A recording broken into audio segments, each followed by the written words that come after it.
Hey guys, we're looking at two more classes, their important abilities, their spells, what they do, all this kind of stuff, right? Just a breakdown of what these do from, I guess, a melee perspective.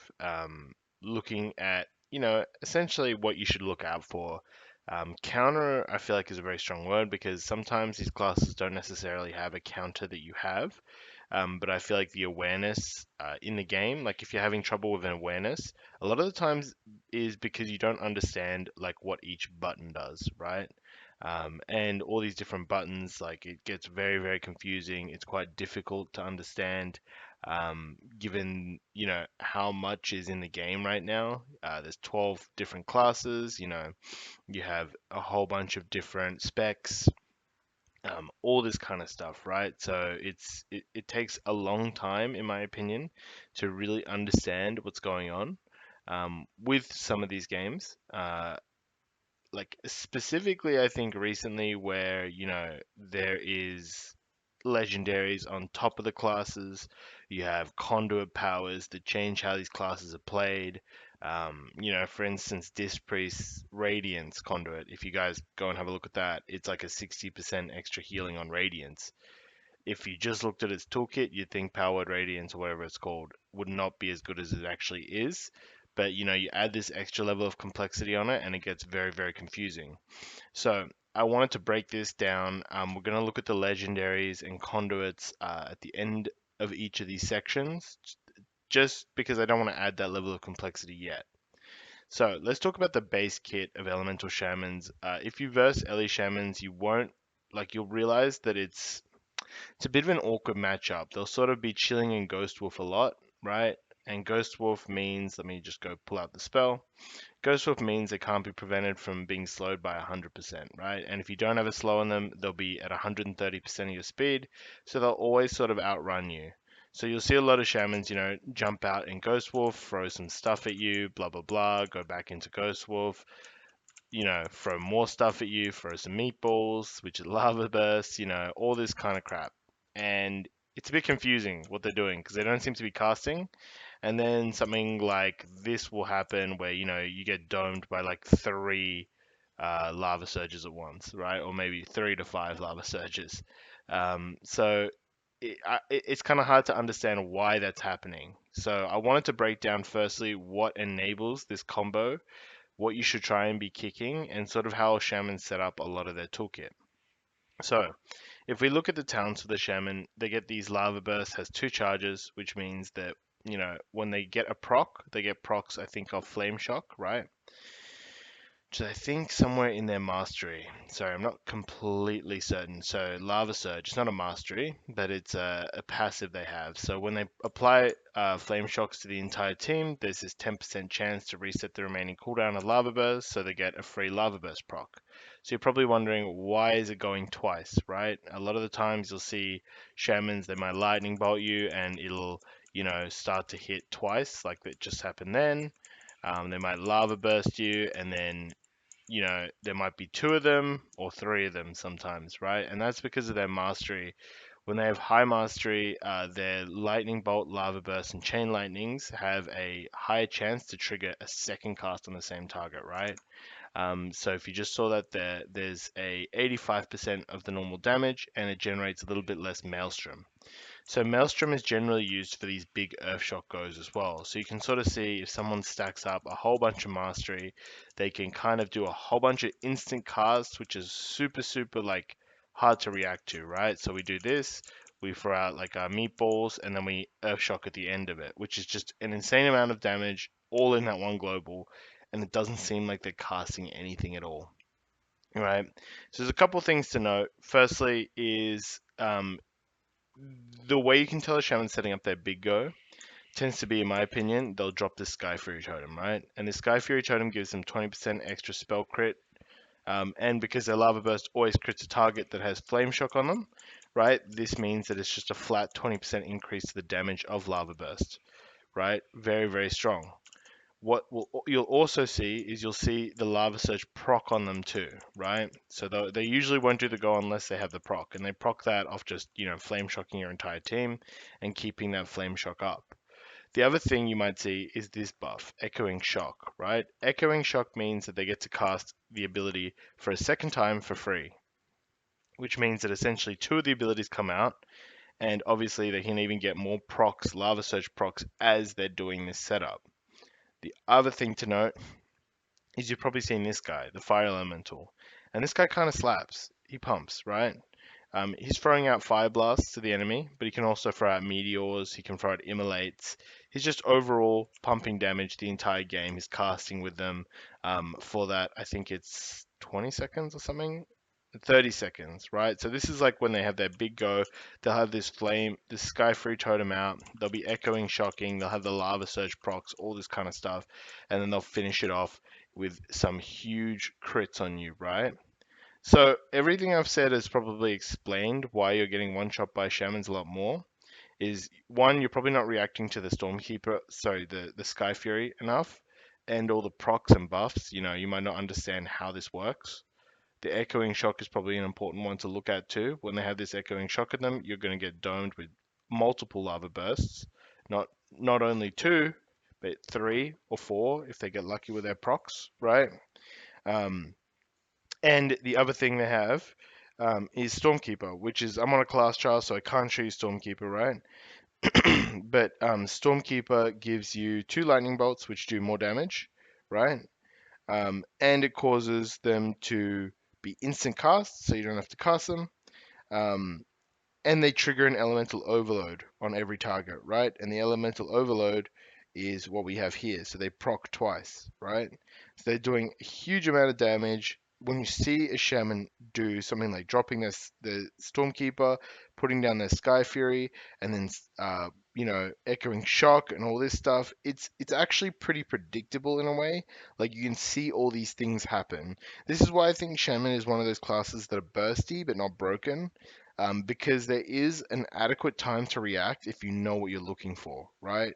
If you see that Sky Fury being dropped, if you see all these buttons coming down, you know that you have to start preparing to either line of sight, so you can't connect with him, stun him, so he can't, do the entire rotation on you, like easily, but also, be able to respond with something, right? That might be defensive stance and parry the second they Stormkeeper, right? And maybe your healer's too far away for them to hit, so they're not going to just dump it on you randomly. So being able to react to all these buttons is really, really important. The other thing to note is the thunderstorm, right, which is their knock away. So they can knock you away while they're stunned. So you need to kind of track this too. If they just knocked you, that means you can probably safely charge and get back onto them. But if they knock you and you don't have a leap or a charge, you're going to be sort of slow waddling around them. And what you'll see is shamans will usually take you to ledges, or maybe they'll push into your team and thunderstorms so that you're all split up. So how you're positioning and attacking the elemental shaman as you're playing against them, right? That's super, super important. The other thing is these totems. So they've got the Sky Fury, they've got Tremor Totem, and I don't have Grounding Totem bound. No, I do. Grounding Totem, right? So they've got all these three totems. Sky Fury is their big burst one. Uh, Grounding Totem absorbs all their sort of harmful spell effects that are cast on the team. And then and then Tremor Totem removes fear, charm, and sleep effects, right? So what you need to be doing is using the heroic throw macro I gave you guys, which is in the macros video, and trying to snipe these totems when they get dropped. And if you're on top of something, if you're on top of them, you should just be, clicking them or whatever way you target those. And either using a slam, because it's instant, you don't have to wait for your attack to come through. Um, or even just auto attacking. Like sometimes with something like grounding, or Sky Fury, it's worth it to drop an overpower or mortal strike. You need to instantly kill it before they set up, right? And a lot of their setup might be, casting hex on one target, right? Which I can't cast on him, but can I cast it on this? Yeah, I can. So they'll hex this one target, right? And the target that could dispel that hex, the lasso, right? So they've got complete lockdown. And the lasso can be used while casting. So they might hex the off target who could who could kick this lasso, and then they'll lasso the target they want to attack, or just control. The lasso has quite a short cooldown. It can be used every 30 seconds, so you need to respect it and understand your positioning a lot of the times. A lot of popular comps for Shaman, like Ellie Shaman, Warrior Shaman, they can punish somebody who's pushing in super aggressively, and the Shaman can kind of will sort of start to play back at the end of the arena, right? You'll see them dragging you a bit. And if you notice that dragging, you have to sort of ask your healer whether it's okay to chase.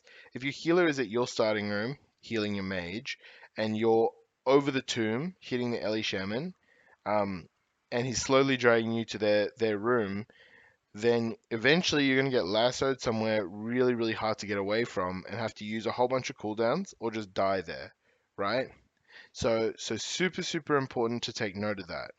On the defensive side of the kit, you'll notice the Shamans have Earthen Shield, right? Which there's not really much counterplay to that. It's probably worth seeing who they have. Um, and what they're doing. But I think the big thing that people sort of underestimate shamans for is how much their healing surges actually heal with the earth shield on a target. So they can actually get a fair few healing surges out on the target and essentially top the target pretty quickly. So if you're kind of swapping to a healer, you should look and probably use your fear on the shaman to stop him from using the heals, right? That gives you that cross CC that you need. What I tend to do against a lot of shaman teams is if a shaman, Stormkeepers and drops the Sky Fury down, I'll just fear him, right? Because he can tremor the fears that I put on the healer, but the fears on him defensively are so potent, right? Because he has to pre-tremor this, which is not necessarily the easiest thing to do because then I can just not fear if I see him tremor. So the tremor is really, really hard to get off. In that sense, because you have to know when it's going to come, right?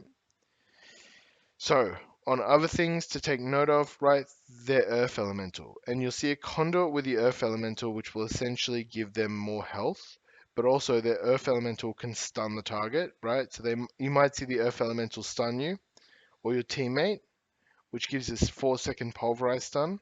And they can also give a wall to the target, to the shaman, sorry, which means they get a 40% wall for about 10 seconds on a, I guess, 5-minute cooldown with the earth elemental. But if the earth elemental is already out, it's around for a minute, right? It doesn't do too much damage, if you'll see, but with the pulverize and the hardened skin, it can do a lot of peeling for the shaman. The other thing to take note of with shaman in particular is obviously they can frost shock you and flame shock you, so they can have their 2 shocks on you. And frost shock's like kind of spammable in a way, so they could keep reapplying it if they're just trying to kite you. So it's probably not worth using avatar on a frost shock because you're just going to get it reapplied to you when you connect. But I think the other big thing to take note of here, specifically with Shaman, is the fact that they have their own wall.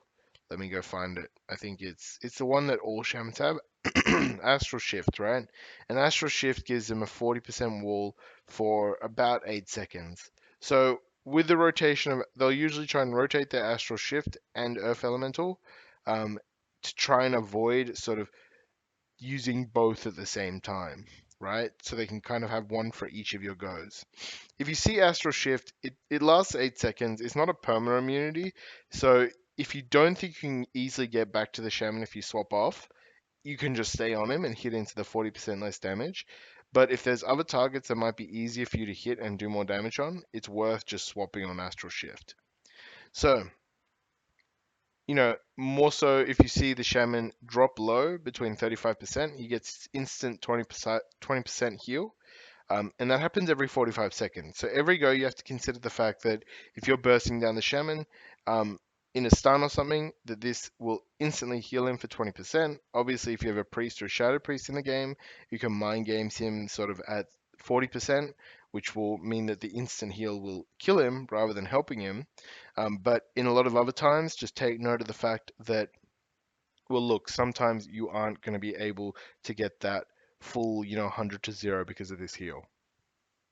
Again, when we look at the bottom here, there is a number of things that can run. Stormkeeper, right, which is unlocked at level 50, and also Ascendance. So Ascendance is the really, really big cooldowns, right? When they transform into this, they cast this lava burst at everyone, right, who's affected by your flame shock, and it refreshes their flame shock duration. So they're going to do pretty big pump in this go with the lava beam and it has no cooldown on Lava Burst, so they can kind of spam Lava Burst if they get the procs. Um, and their Lava Burst do more damage. So if you see Ascendance on an Ellie Shaman instead of Stormkeeper, you're going to be you really have to respect this go. It will do so much damage to you if you just try and ignore it and pretend it doesn't exist, right? And I think the final thing to look at Ellie Shaman will be their legendary of choice and what their Conduit and Covenant abilities do and how it interacts with this kit. I think the main takeaways with Shaman is understanding how this mastery works, right? So the mastery works is different to the Echoing Shock. Echoing Shock just is an ability that lets their second ability go for free, right? But the mastery is different to that, where it gives them a, depending on how much mastery they have. I think this is a level 48, so I don't know if they normally have this much mastery. Maybe they do. Um, or maybe they have more mastery, which makes their abilities trigger a second time on the target. So you just have to really, really understand and respect that. In terms of what to kick, obviously you probably want to stop these hexes when you are playing with like a mage, or if they're trying to hex a target and you have no hex dispel, it's kind of high prio. You want to look out for the lasso, right, which is on a 30-second cooldown. If you have no kick and stop for this can be a really, really potent stun. It's a 5-second stun that actually does a fair bit of damage on the target as well.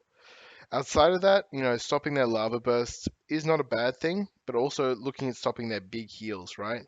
So if you're locking down a target and you see this shaman just stand there next to you, spamming healing surges on the target you're trying to kill, it's worth looking at fearing or stopping some of these healing surges, especially if it's their first one. If it's their last one, their mana will sort of cap out and the HPS from the healing surges kind of drops off.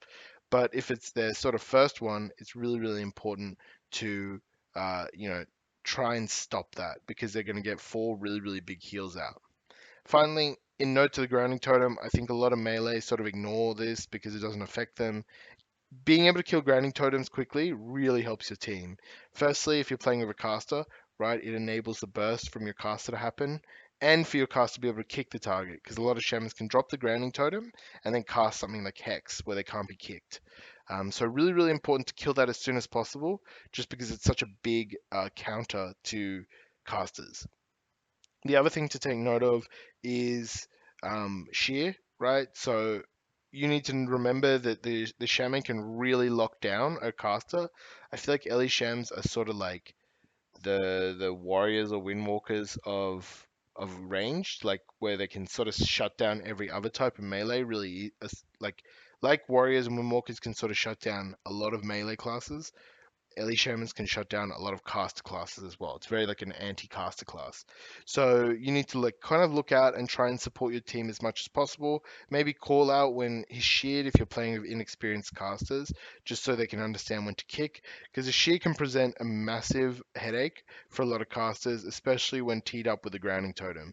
An Ellie Shaman can feel like your caster is doing absolutely no damage as they spam purge on them, they spam shear on them, and they ground everything that they do. So really, really important to look out for that.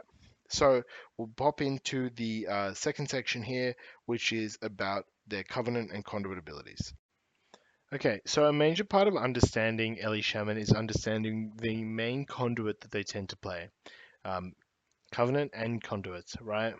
So the majority of Ellie Shamans, and I mean the vast majority of Ellie Shamans, will be Necrolord, right? Because Necrolord gives this ability called Primordial Wave, which essentially puts like a really, really small piece of damage on the target and apply Flame Shock. And then the next Lava Burst will hit all of their targets who have Flame Shock on them for 80% of the normal damage, which is usually why you see these major like meatballs, lava bursts just being shot out to the whole team. So you got to kind of watch out if he's throwing that and he's got his Sky Fury and all these other different things down, because that's when your whole team is about to get obliterated. A big reason why this is scary is because they can get something called tumbling waves, which means the primordial wave doesn't even have a cooldown sometimes, so they can throw this out twice, right, in quick succession, which is why you can see some massive damage spikes if that procs with the rest of their procs. And ultimately, I think this is why Ellie Shaman can feel very, very clunky to play and verse sometimes, because of how many different things have percentage chances linked to them, right? Their mastery is a percentage chance. You know, all these other aspects of their gameplay, like the lava surge procs and all this kind of stuff, they're very proc based. And sometimes, if they're unlucky, they can just do no damage. And other times, if those procs are in their favor, they're pumping out insane damage, like they're just a meatball machine gun, right? Shooting everyone down on the team. So, the second thing to note is that very, very soon, I think next week, Ultimate Form, which is a Necrolord ability, will be unlocked, which means that when they channel this, they're going to regenerate health, and you're not going to be able to crowd control them. So, take note if you're versing an early shaman, you see that fleshcraft, you can't stun them, you can't fear them, and I think this is going to be something that the really top early shamans will play around, right? Especially against warriors. Maybe the top early shamans will start casting that fleshcraft when you're going in for that double fear, right? Um, you know, they might be looking to sort of close out something where if you're going to stun them to do a go, they're going to fleshcraft before you stun them. There's a lot of plays that can come out of the Necrolord ability, and something you really have to watch out for.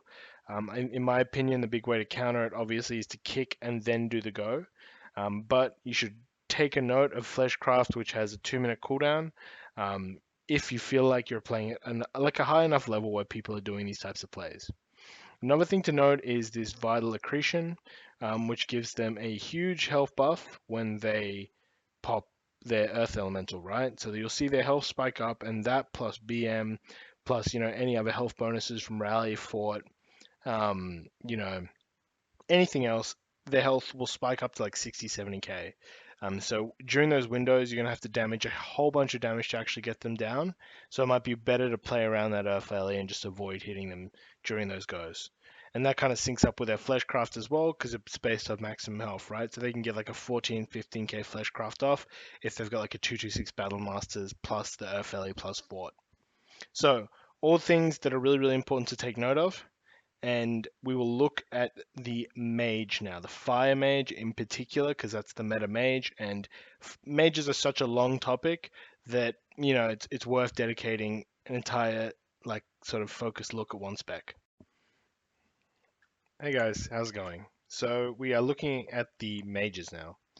Mage is one of those classes that is so popular. It's been around for ages. It seems to always change a little bit every expansion. There's always something new. And I think it's one of Blizzard's favorites, right? It's almost always good in every meta, right?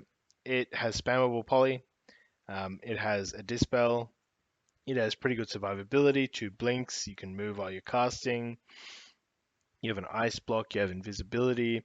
It's like everything that you'd want in a class, right? This isn't an ad for mages. Maybe more so just, I guess, a look at what they do, right? So let's start with what the basic rotation for mages ends up looking like. A lot of the times they'll be casting just fireballs at you, right? And you'll be like, well, these don't do too much damage, and they don't. And then they'll pop combustion, and there'll be a meteor on the ground, and your health will be 0. And you're kind of confused at why that happens. So that's kind of what I wanted to talk about, and then some of the key abilities that they do. So let's talk about the defensive kit first, right? So obviously with Triune Ward, which gives them the free shields when they use Blazing Barrier, I'm on a level 50 mage at the moment. They've got these 3 shields which absorb a whole bunch of damage and give them sort of the abilities that they get with each shield too. So Blazing Barrier kind of reflects some melee damage back, not super substantial, but not bad I guess as well. The Arcane one, can I find the Arcane one here? I probably already passed it. Prismatic Barrier, right, reduces magic damage taken and the duration of harmful magic effects by 25%, right, which is really, really good added bonus. And then the magic one, the Frost one, which reduces attackers' movement speed by 50%. So because most mages run this, they'll get all 3 of those abilities from the shields, which is insane, which gives them some crazy survivability with the conduits that I've kind of covered, or that I will cover in the next clip as well. But just looking at the basic kit, the things you really have to watch out for is the combustion, right? So combustion gives a whole bunch of mastery, right? And the mastery for mages means that they do a like higher damage with their ignite, which is essentially the little dot that's constantly ticking on you when you're getting hit by a mage. And ignite is, I think, is there an exact thing here? Yeah, it's the same thing. It takes 11.2% of the total direct damage that you just did. So during combust, that ignite dot can tick up really, really high because it's adding all this huge damage. And generally, what you'll see with something like Combust is that, a mage will drop this meteor down, and the meteor will come down, and they'll just start hitting you with every ability.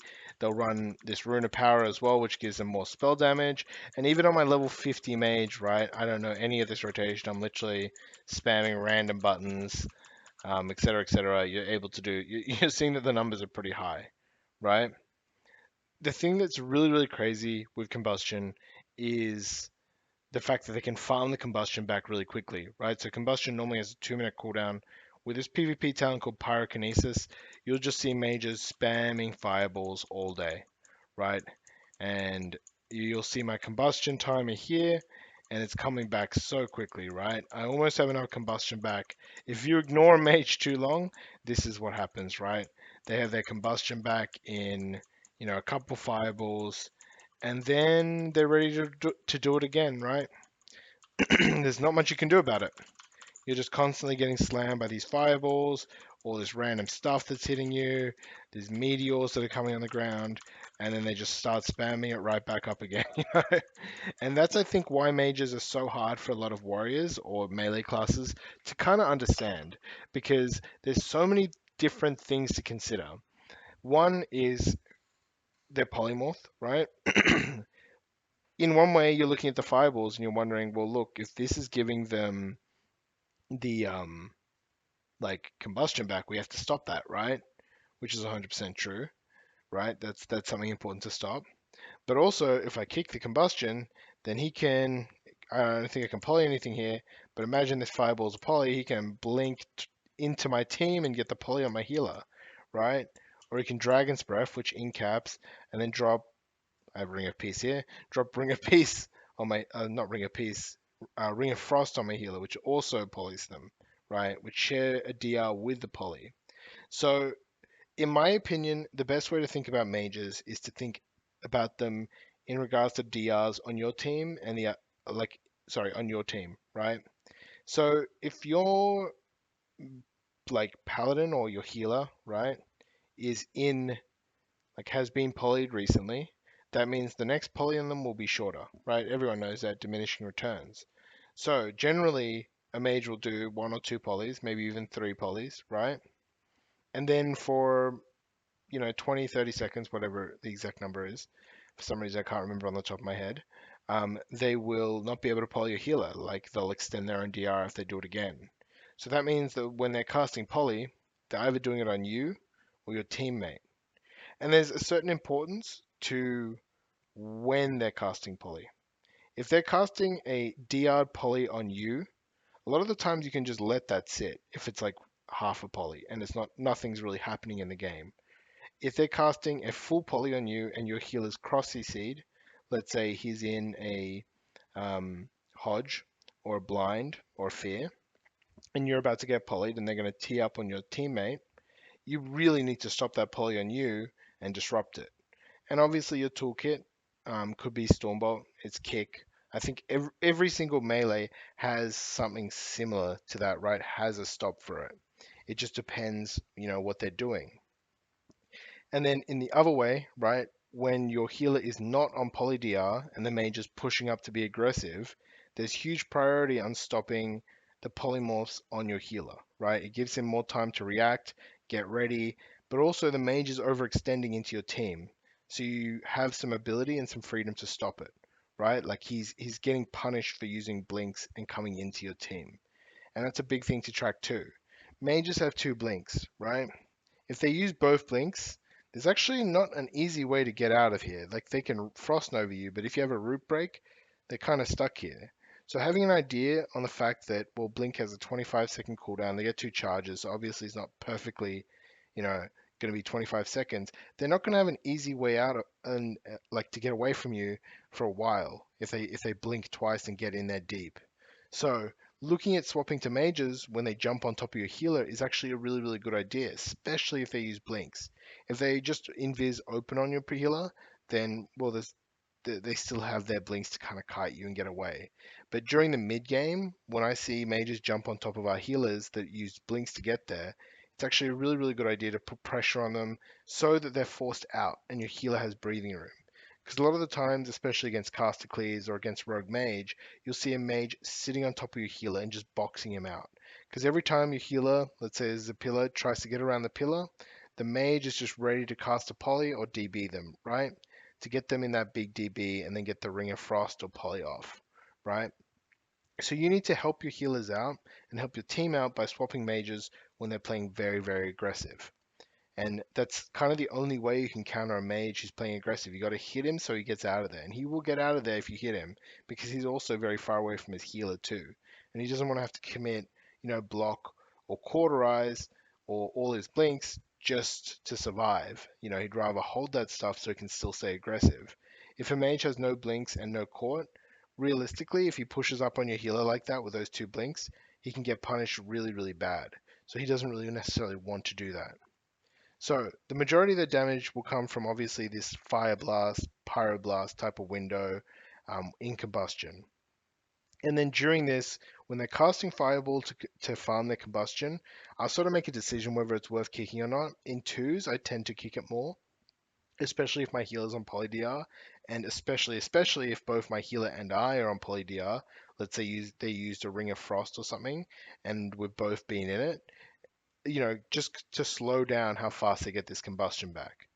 Another thing is if your like healer kind of messes up his trinket and it's not like it's never really going to be in sync with combustion. There's always a gap because they farm this combustion back usually a lot faster than you can get your trinket back, right? Because combustion and trinket are on the same cooldown, right? So if you trinket the Hodge to get out of the combustion, then usually your teammate has to come help you, and vice versa, right?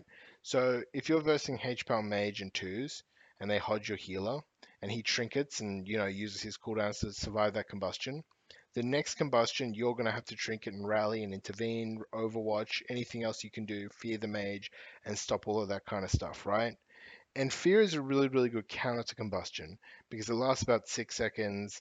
The mage has to block it or get bopped to get out of it, which is a pretty big cooldown from both, right?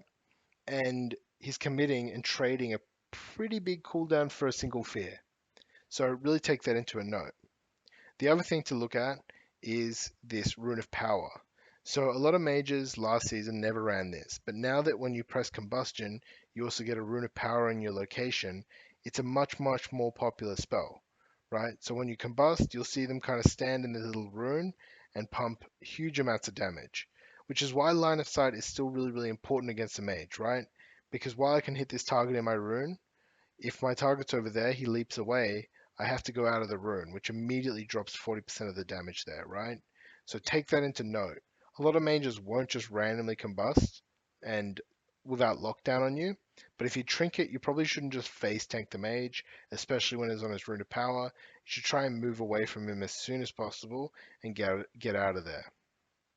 So the other things they have that I think are of big note are Dragon's Breath. So you've probably got tilted by this a lot. This is a really annoying spell. Dragon's Breath disorients you, right, which is on the Fear DR, and it means that you can't connect for a couple seconds. And then off the Dragon's Breath, they'll tend to use a poly, or a a Ring of Frost on you to completely take you out of the game. A big thing with Dragon's Breath is obviously, right, it's a cone. So if you're kind of jumping around and taking note of where he is, if his main goal is to Dragon's Breath your teammate and you're an added bonus to the Dragon's Breath, then you should try and be playing it the opposite direction or almost, a little bit further away from your DPS so he can't get both for free. Sometimes he will, but sometimes he won't. And the other thing to look out for is when he Dragon's Breath your healer to get the poly, a big thing you can do is watch, for the last one, like as he does that, that's probably a really good time to banner. Because even if he does get the poly, if he stops a poly, right, he's wasted his lockdown on your healer to get that poly off that he needs. So now your healer can line of sight and avoid getting polymorphed, right, which really stops their go. The other big thing with mages is the fact that they can polymorph, right, which is what we talked about. But the fact that when you reflect the polymorph, it will heal them too. So this is something to take note of and something I do by accident a lot as well. Um, reflecting polymorph isn't necessarily a good thing if you're targeting him, especially if you play with something like an SP or a Warlock, right? Because you'll completely remove all your own bleeds, but you'll also let him heal a bit and remove your teammates' bleeds, like dots as well. So understanding whether you can get dispelled and sort of asking your healer, can you dispel me? If I get polyed here, what happens? Rah, rah, rah, is really, really important. Sometimes reflecting a poly from a long mile away as well. Sometimes I'll reflect a poly by accident. Because I'm trying to reflect something else that the other caster's doing, and I'll inadvertently top the healer straight away. Oh, sorry, the mage straight away. The easy way around that is to just, heroic throw them the second you reflect, just so they don't get too much healing from it, but it will drop all your debuffs on them. So the other thing is Frost Nova, right? So you have a couple ways to get out of Frost Nova, and Frost Nova is very annoying. So Frost Nova is a 30-second cooldown which roots you for 8 seconds. This is why people hold Avatar and go Gnome and have Blade Storm, right? So you should try and coordinate with your healer whether they should dispel your Frost Nova or not. A lot of the times against mage teams, the healer will be under a lot of pressure and have to really make tough decisions on whether to dispel a Nova, right, or a Polymorph. And a lot of the times they'll be on their dispel cooldown because they're dispelling polymorphs off their own team and they can't get your Nova, which is why against mages it's really important to hold your avatar to actually break this route, because that way you can keep your uptime on the target. And even if you can say it doesn't line up with my burst, rah, rah, rah, rah, I want to use avatar when I have spear and wall breaker, but actually being able to break that nova will increase your uptime substantially, right, by up to 8 seconds, which is a far more larger damage like increase than ever staying on, like, than ever using your avatar while you have your other cooldowns up will be, right? The other thing you can do is Blade Storm one, and then if you're a gnome, you can gnome racial the other. So if you're a gnome, I'm pretty sure you can get out of every single one they use on you. You gnome racial one, you avatar the other one, you gnome racial the third one, you avatar the fourth one, right? Life's easy as a gnome, which is why so many people play it now. But if you're not, you kind of have to sit these and be smart with how you use your avatar. Finally, the mirror images also give them a bit of a shield, right? Which is something a lot of people don't know. Images will reduce the damage they take by 20% for the next, I think, 3 abilities, right? And I think they also cast this little, this, what's it called? Frostbolt too, right? Which actually adds a slow, which I can't see on the debuffs here for some reason. So take note of that. The images actually don't do that much damage at all, but they are more of a defensive ability for the mage. Finally, let's talk about Ice Block, right? Ice Block is huge. This is their biggest cooldown. When they use this, they're very, very vulnerable. So you should watch out for the cooldown of it. It's about 4 minutes. So if you get early in the game and you're unable to close it out, they probably have it right back up. The big thing with Fire Mages is they have Ice Block and Cauterize. And ideally for a good Frost Mage, they don't want to be using both because Cauterize can kind of, heal them to 35% and then, hurts them back down to 7%. But if they use both, they're kind of effed, right? Because now they don't have any like death prevention and they can't ice block either. So when you see this, you should try and shatter it as soon as possible, in my opinion, especially if they're staying in it, because just being in it means that you can't hit them unless there's another target that's like easy to hit and good for you to hit. Against Rogue Mage, if a Mage ice blocks, you can just swap straight to the Rogue and hit them, or you can shatter this and sort of force more pressure on them. You kind of have to look at the game's situation and just make the call there. If they really need to stay in this ice block, let's say their heal is in CC, then you should try and shatter it. If the heal is not in CC and you've just done really, really high spike damage out of nowhere, then it's probably not worth shattering it because their heal is going to top them in the time that you're casting shatter anyway. And also something to note is the altar time. So altar time, it looks like this debuff here, sorry, this buff there, and that, what's it called? Sort of returns them to their location they were 10 seconds ago, right? And health. And they can do that a second time or after 10 seconds. So what good mages will do is they might, kite you using altar time. They'll jump off the z-axis, like on Blade's Edge Arena. They'll jump off with altar time, and then as you jump down, they'll pull it back right up. So when you take note of that, you should probably stop using your big cooldowns on it.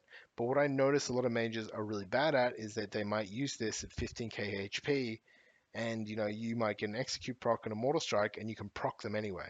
And if they're procced with cauterize, the outer time is still going to be like they're not trading that effectively. So just watch out for this ability when you're on a mage. Don't commit too many cooldowns if you see this, and if you can bait this out before using your cooldowns, it'll be a really, really big bonus for you. Also, call for your healer or your second DPS to try and purge it as well. Okay, guys, this was a long section on mages, right? I think the big thing with Fire Mage is that they do have Ring of Frost, so if they get locked on Fire, they can cast Ring of Frost. If they get locked on Polymorph, they can cast Ring of Frost and Fire. If they get locked out of Fire, they can cast Polymorph and Ring of Frost. So there's always something they can cast, so you got to be really smart with how you interrupt, how you Stormbolt, and how you Avatar and keep your uptime up. I think warriors are very strong to fire mages. You just have to play well and really think about how you're going to get there. Use your mobility spells well. Okay, guys, we're going to talk a little bit about conduits and end the video there. All right, thanks, guys. Okay, guys, so looking at the mage soulbinds now, there's actually a lot of different options for mages, as Blizzard always loves mages, right? They have three viable options: Kyrian, Nightfey, Venthyr. So you might see any of these in your arena. With Kyrian, you're going to notice something firstly, which is Radiant Spark, right? This is something they have to cast. It usually takes them, 1.5 if they have some haste, 1.3 seconds. And every time they do a direct damage ability with this Radiant Spark on someone, they get 10% increased damage, right, on that target. So it ends after 4 spells.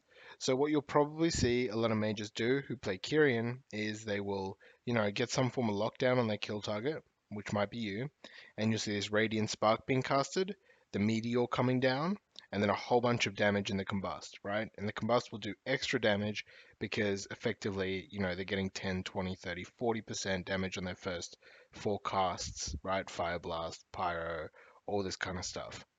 Um, and with the Kyrian mages, they're going to pump when you have this on you. So you really, really have to respect the Combuscos more so than Venthyr and Nightfey, in my opinion. I feel like Radiant Spark is extremely scary. So if you can stop it, try and stop it. But you might, want to swap to D-stance, get your parry button ready, get your trinket button ready, get ready to at least fear the Combust if you do see them casting that Radiant Spark.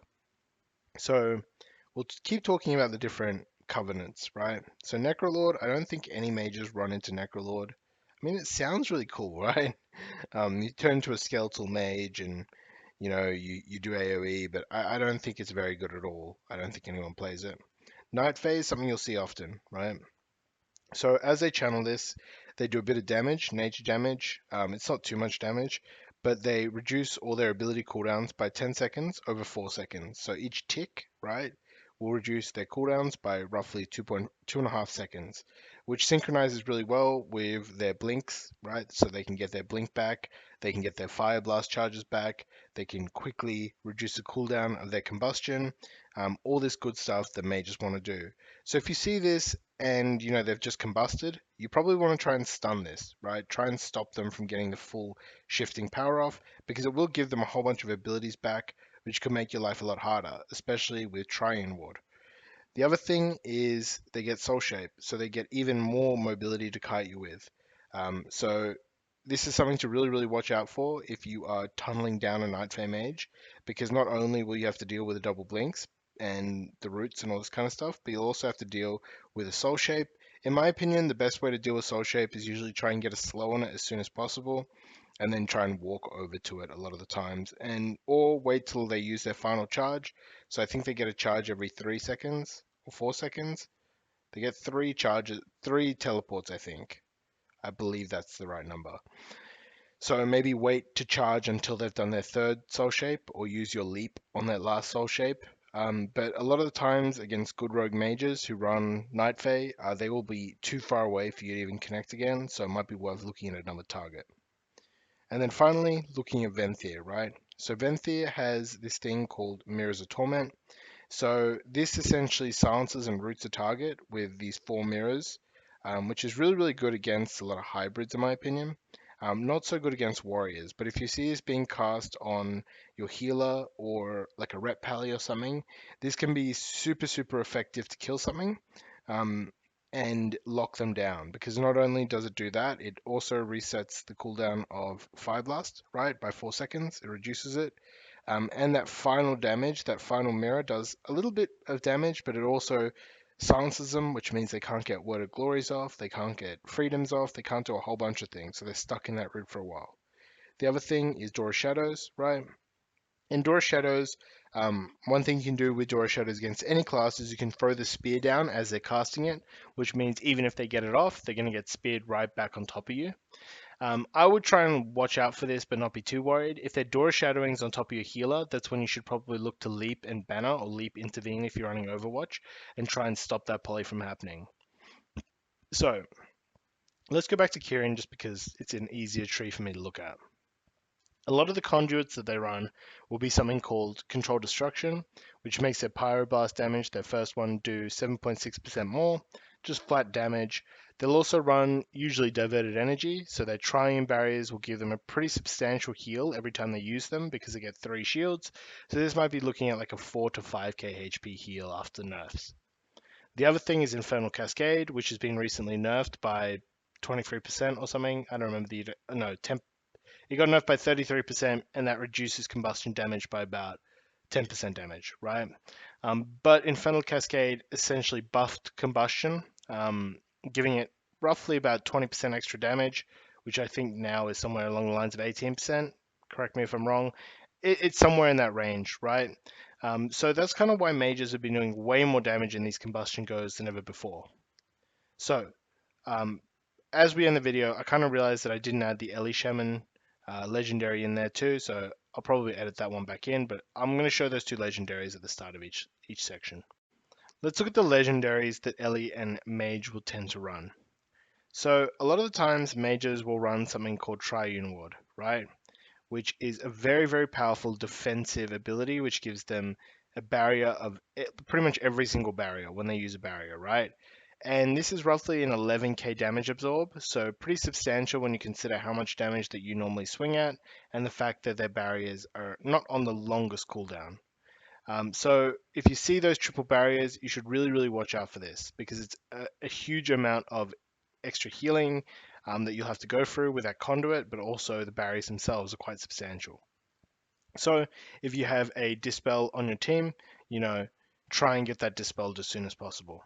The other thing that you might see a lot is Fevered Incantation, which gives them every consecutive critical strike they deal, means that their crit strike damage is increased up to 15%. So that's probably a high chance if they're not running Triune Ward, that they're running Fevered Incantation, right? Which makes their kind of combustion and just general overall damage higher. Or Sifus, which I think a lot of Orc mages, especially in RMP and comps that really can't get stunned, might be looking to run in the future as Triune, will probably get outscaled as gear and damage gets higher, right? So I think Triune is really, really powerful, but Sifus and Fevered might be the meta in the future. So let's look at Ellie Shamans, right? The Ellie Shaman legendary is quite confusing, but it'll kind of make sense as you look deeper into it. So the Ellie Shaman, let me go grab it. Yeah, it's this one, the Wind Speakers one. So this drops off the world boss, and it's up right now. So you're probably going to see more of these every time that world boss is up. But essentially, when you use that Earth Shock, which dumps all your Maelstrom, you get the free Lava Burst. So there's an easy way that they can sort of always guarantee that they have a Lava Surge proc, and that Lava Burst does more damage, right?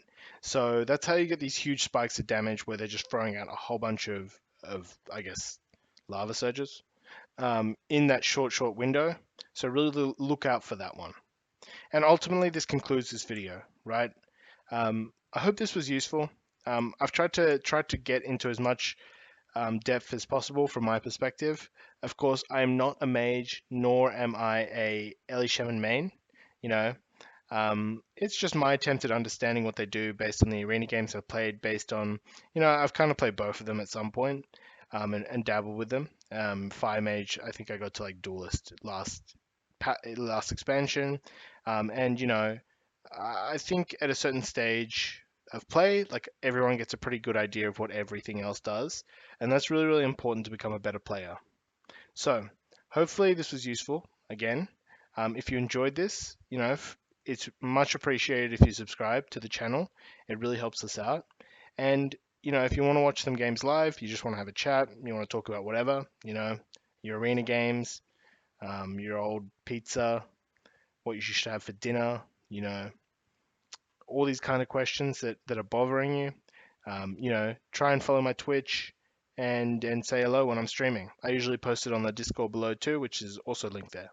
So, guys, hopefully you guys have an excellent week or day, whatever's happening. We have some excellent videos coming very, very soon, so be excited for that. I did a whole bunch of arena this today, so I got a whole bunch of footage, and I actually recorded it. Sometimes I just forget to record it, but today I actually recorded it. So when I edit that, we will go through that. I'm going to start to go through more classes with these breakdowns. Eventually, after we finish all the range DPS, we'll go to melee DPS, and then we'll go to healers as well. So we're going to have almost every class covered at the end of next week, I think, because I want to just pump these out two at a time. All right, guys. Hope you enjoyed this. Take it easy. Peace.